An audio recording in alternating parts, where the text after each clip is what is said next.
In this episode, we focus on how to plan and schedule internal and external audit activities in a way that protects two things at the same time: compliance credibility and operational stability.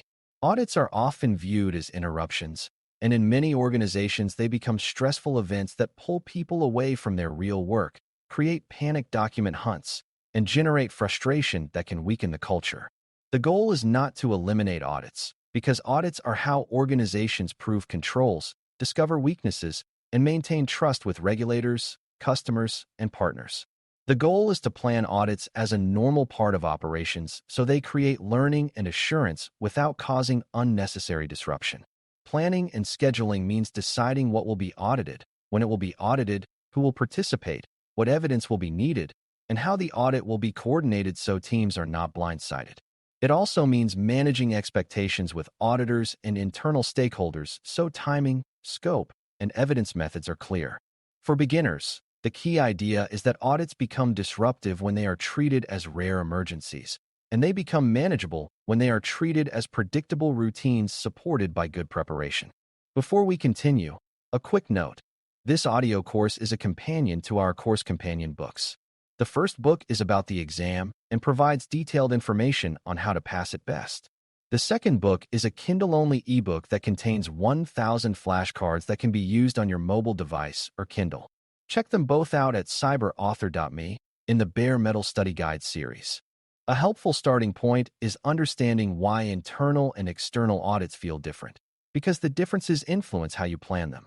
Internal audits are designed to evaluate the organization's controls and processes from the inside, often to identify gaps before an external party finds them. They can be more flexible in scheduling and can be tailored to risk priorities and program maturity.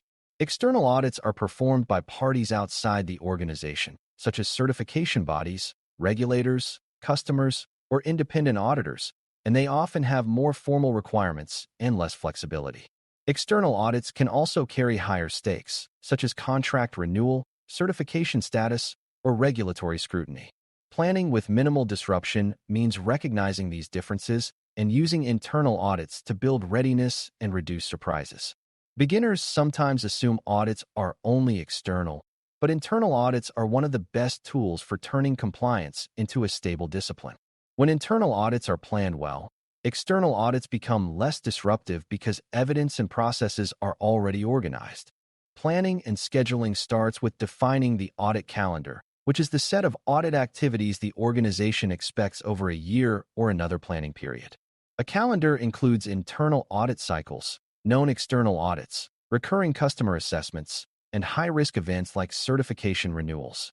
The calendar should also reflect business realities, such as peak operational seasons, major product releases, and planned system changes, because audits scheduled at the wrong time create unnecessary disruption and may produce misleading results. For beginners, it helps to see this as coordinating two rhythms: the rhythm of the business and the rhythm of assurance. If the rhythms collide, everyone suffers, and compliance credibility can actually decrease because teams are too busy to respond well. A well-planned calendar spreads audit effort across time and avoids stacking multiple audits on top of each other. This is not about making life easier. It is about maintaining stable operations while still delivering credible assurance. Scope planning is another major factor in minimizing disruption, because audits become chaotic when scope is unclear or expands unexpectedly. Scope includes which standards, policies, or regulatory requirements are in focus, which systems and business units are in scope, and what time period the audit covers. For internal audits, scope can be selected based on risk, such as focusing on critical systems, high-impact controls, or areas with known weaknesses. For external audits, scope may be defined by certification boundaries or contract terms, but even then there is often room to clarify what evidence will be examined and what sampling methods will be used. Beginners should understand that scope clarity protects both auditors and the organization. Auditors can plan their work efficiently, and the organization can identify who needs to participate and what evidence is needed. When scope is vague, the organization may involve too many people, gather irrelevant evidence, and still miss what matters. Clear scope is therefore one of the most practical anti-disruption controls. Evidence readiness is the quiet foundation of low-disruption audits. because evidence is what audits consume. When evidence is scattered, inconsistent, or produced only when requested, audits become a frantic search that interrupts normal work.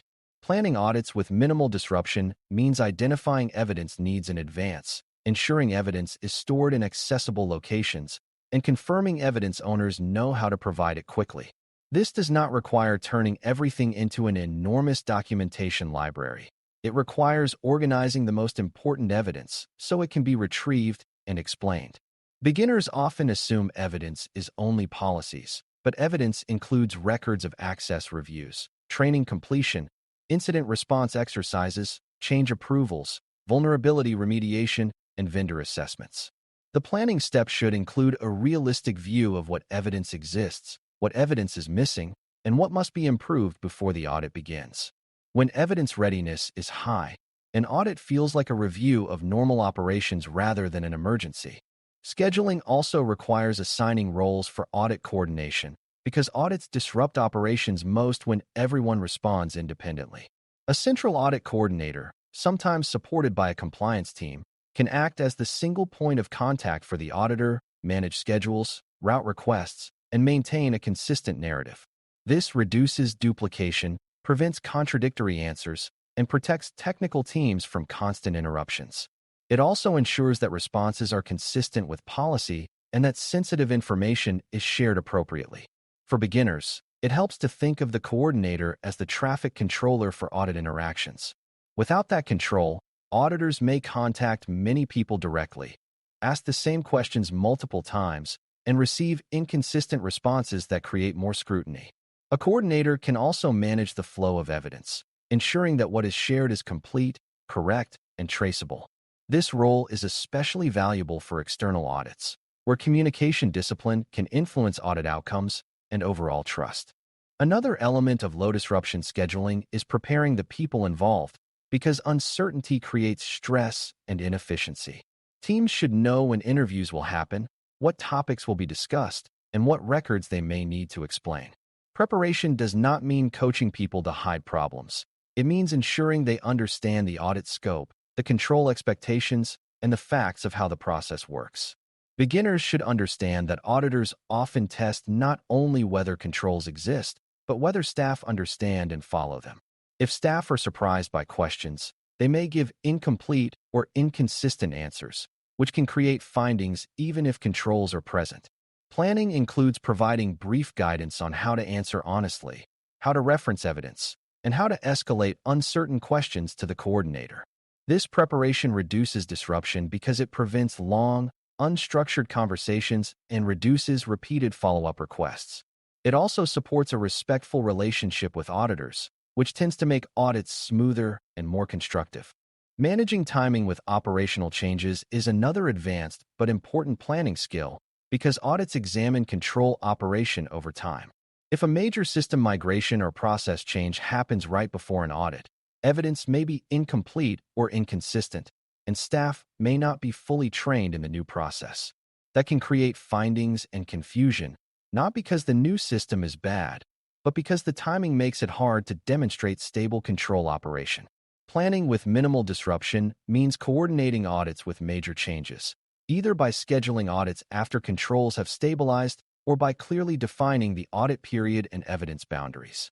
This does not mean avoiding change, but it does mean understanding that evidence requires continuity.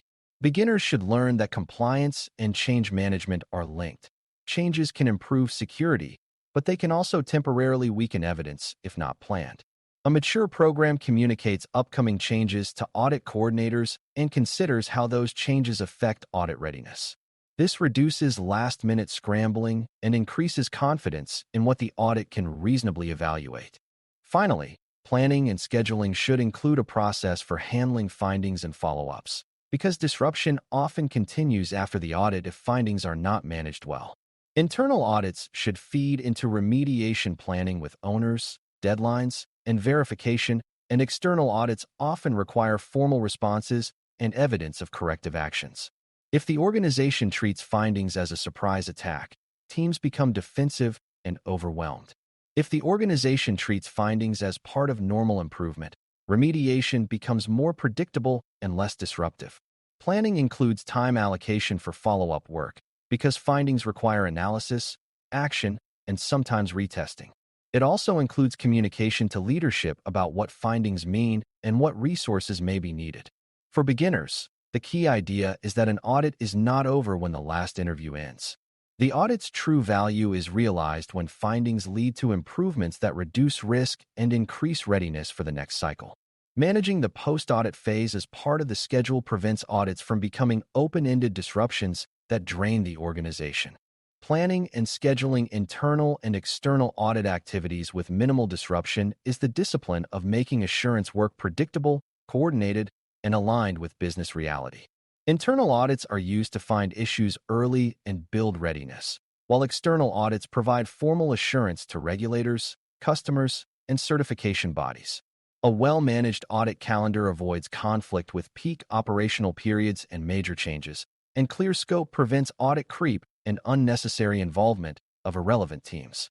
Evidence readiness transforms audits from frantic document hunts into reviews of normal operations, while a central coordinator protects teams from fragmented communication and inconsistent responses. Preparing staff for interviews reduces confusion and repeated follow-ups, and coordinating audit timing with system changes protects the integrity of evidence over time. Finally, scheduling includes the post-audit remediation phase so findings lead to real improvements without creating indefinite disruption. When audits are planned this way, they become a steady part of governance that strengthens trust and controls, rather than a recurring crisis that disrupts operations and erodes morale. Thanks for listening. For more audio courses, daily newsletters, and more, please visit BareMetalCyber.com.